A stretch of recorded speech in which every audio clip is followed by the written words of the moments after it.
to be vetted. So there's a bit of inconsistency there.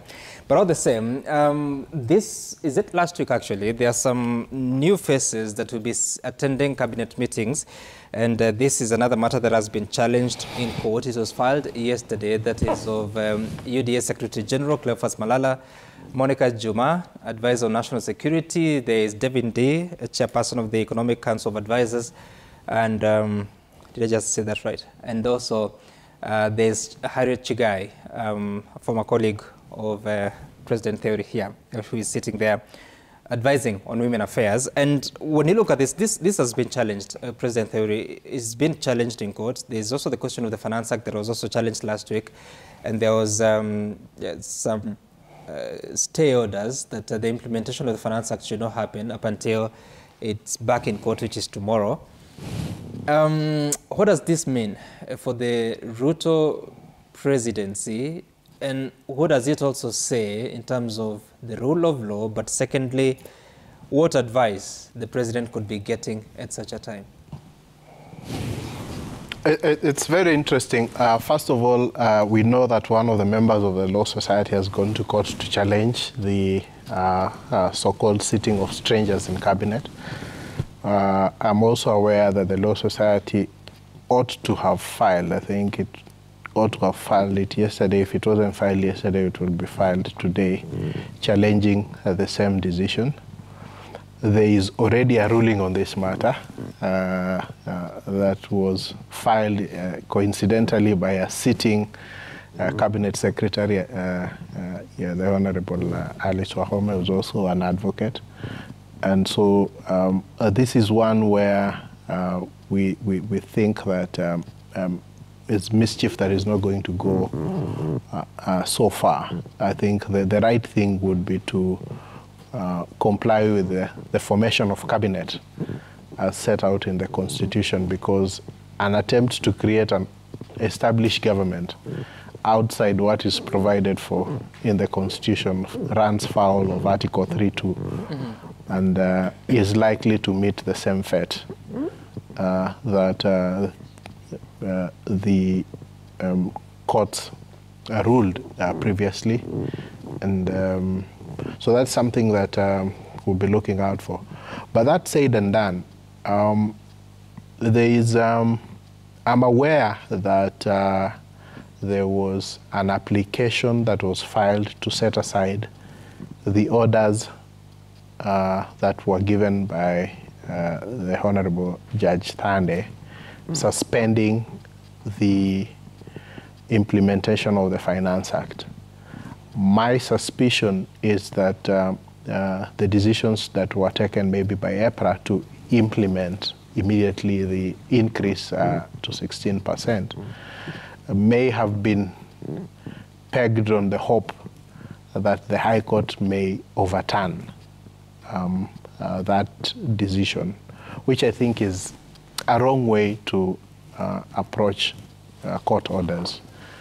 And this is what Honorable Senator, who is also one of our members, said, that the Kenya Kwanza administration is an administration that has pledged to support the rule of law and abide by court orders. So I urge them to comply.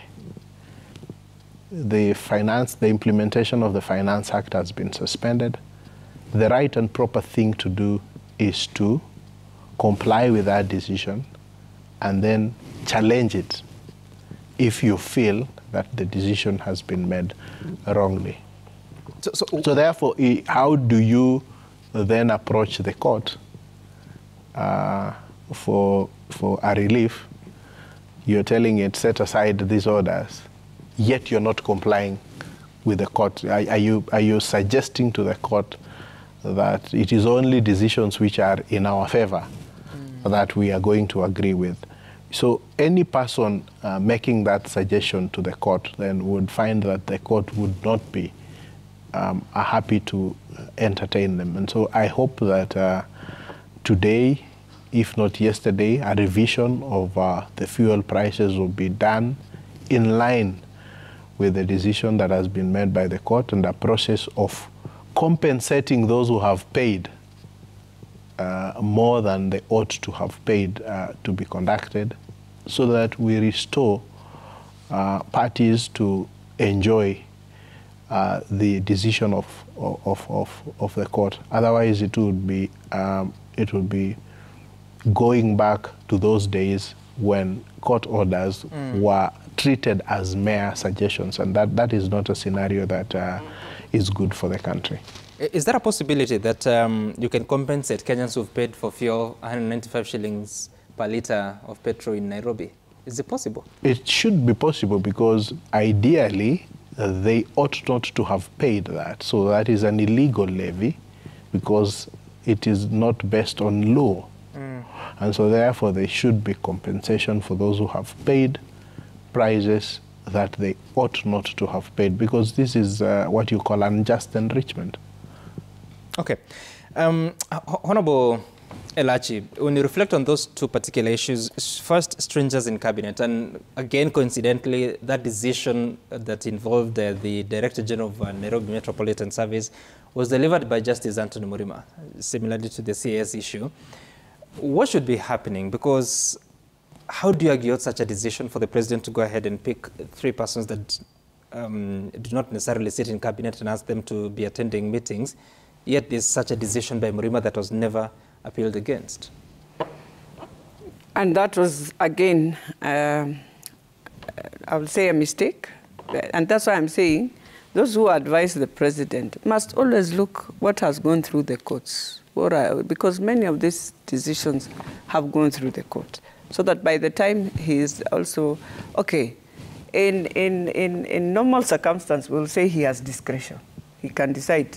But you see, now this is law. In normal circumstances, in terms of policy, you can say he has discretion, that he will want his advisors to be there to note on maybe some of the matters. But now, in terms of law, when it has gone to court and you never challenged as a government, you will have an issue. So everyone will just be picking the same law and quoting it and reminding you. So, and how I wish, because you remember during Jubilee time, we had so many conflicts. And ourselves, today we are in court, tomorrow another one is in court. Can they go now? It is time to clean, because it will haunt you in many ways. By the way, it's not just this. I know there are many other things that were taken to court, that they need to now sit and look at all those rulings and ask them. What I need to understand better, because you find also, and not in a bad way, and I won't say names, so you are also lawyers of the cabinet, you are also part of it. There are so many things that needs to be cleaned up, because people will run and you'll find people now quoting all these things. It will not be very clean for government. So what I would advise government is, please look at all the judgments that were done, especially you have many of them in your constitutional courts, and you have others in the Court of Appeal, by the way. So put them together and start cleaning one by one, so that when you're doing all these decisions, I remember, yes, the Secretary General of Jubilee sat in cabinet, but I believe, you know, he was taken through also vetting. He didn't just... No, he wasn't. Raphael Tuju was vetted by Parliament. He wasn't vetted. He was a CS. He was a CS without a portfolio. Without a portfolio. The Speaker at that time, Justin Muturi, said that he was not going to be vetted, but would be attending meetings of the cabinet on need basis, just to advise on a few things. Now, you see, then we left it hanging. Yeah. And now... I think the danger, the situation so then... those are some of the things that, you see, when a precedent has also been set, you find it very difficult to remove that precedent. So you might let Malala now, among all, you see Malala can sit in, because we just relaxed and let a precedent being set, and he sat into cabinet until the end. Yes, they never even did need basis. No, Sam, you know, because I just wanted to say this, because there's something which you had asked. I'm aware that the Attorney General in December gave an advisory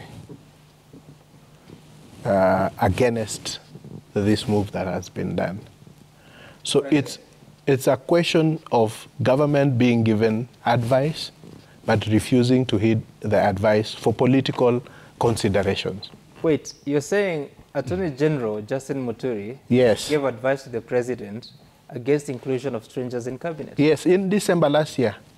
Was it made public or it was straight to the president? No, it is to the president, but we are in. New disclosures. We are in the we are in this we are in a legal ecosystem. So you know what is happening. So that has been done. It's the same thing that the sanitization that they attempted to sanitize the 27 positions. So. All those things, unfortunately, when they happen within a certain space, they lead to a very bad situation that then makes the government looks as if it is a renegade government because it is being given advice, proper legal advice, and it refuses to heed that advice. So the question then you will be asking yourself is, if there is already a decision on something, yes. Yeah? If there's a decision on something and you are aware of it as government, what do? You go to court, you clarify that position, then you act in accordance with that. But when you act contrary, irrespective of whether there was even an advisory by the Attorney General or not, when you act contrary to decisions that have already been made by the court, there is a message that you're sending out. And the message is that this is a renegade government. We are not going to comply with the decisions that do not fit our political considerations, so that the political considerations have been put at a higher level as opposed to legal considerations. That's but let me just say... Sorry, Honorable Session hasn't spoken. I think... just hold on, Honorable Session, because yes. he raises a very important issue that there was already an advisory from the Chief Legal Advisor, who is the Attorney General, to the President, and the President takes action close to 7 months later. And that's why I've challenged him to disclose and declare. Yeah. I'm not aware. Those are rumors. And we treat it in this show as rumors for forum shopping to push certain agenda. If you look at the appointment of the latest personnel to attend cabinet, and it says attend, it doesn't say they are members of the cabinet. Like Raphael Tuchu was a cabinet secretary without portfolio. That is different from the current scenario. That's an informal title. No, current scenario. When President Kenyatta in January 2018 said that he'd be attending meetings, he said that he would be attending on need basis. He never said that he would be a cabinet secretary. But he was a cabinet secretary flying the flag, and we know it. And that is exactly what happened. But what is obtaining at the moment is different. Malala has not been appointed as a cabinet secretary. Monica Juma has not been appointed. They're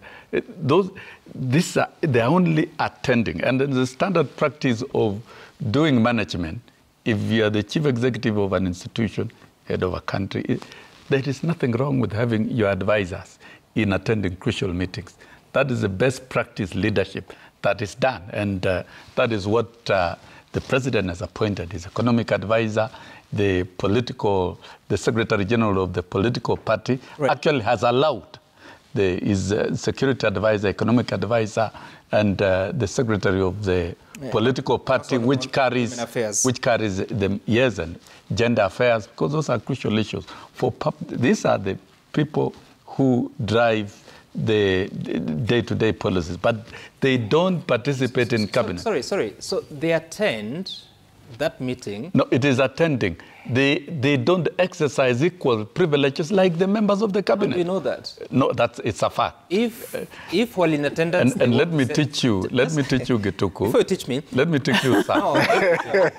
Because...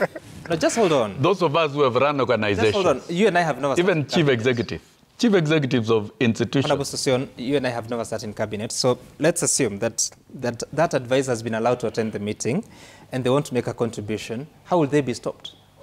We cannot prosecute here whether they're allowed in the cabinet to contribute or not. The Constitution creates 22 ministers, cabinet secretaries. Right. That is clear. The president has decided to take a few of his advisors in attendance. It's called in attendance, and that is the standard practice. And even in boards of all these boards that we have, the chief executive will attend with the secretariat. The secretariat for purposes of noting and keeping progress of issues. So really, it is done all over. It's not a new thing. The only thing that we have elected here to politicize it. We want to equate Malala with the ministers. No, that is not the case. We want to equate Monica, Juma, and the rest as equals to the ministers. They are not equals. They are only in attendance. And they've taken oath of secrecy for purposes of protecting the cabinet. But that's a fact for sure. And it's not new, and you learn with time. And please, Gituku, allow me to prosecute. Don't interfere. Because you've allowed the others to. Because we are talking to Kenyans. Then the other item on finance bill. No, before we go to Finance Act, because I'm being told that we need to wind up, the decision you're saying that for them taking the oath of secrecy does not amount to being a member of the cabinet. In fact, Justice Murima said that for the NMS Director General at that time, Mohamed Badi, to take the oath of secrecy, it made him a member of the cabinet and beyond the number of 22. Now, our problem here is the different interpretations that we are getting from the different charges, and which is okay. And it is right for somebody who is so disturbed to go and seek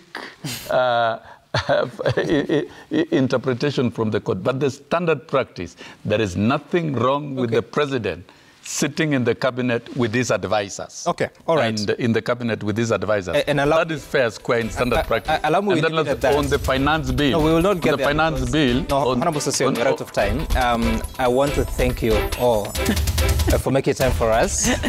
Honorable Beatrice Alachi from Dagoretti North, President Eric Theuri from LSK, and Honorable Session, former Member of Parliament, for making time for us to have this conversation. Unfortunately, we don't have the time to take a look at the feedback. We have to pave way for the next session, which is Matter Social. My name is Sam Gituku. See you some other time.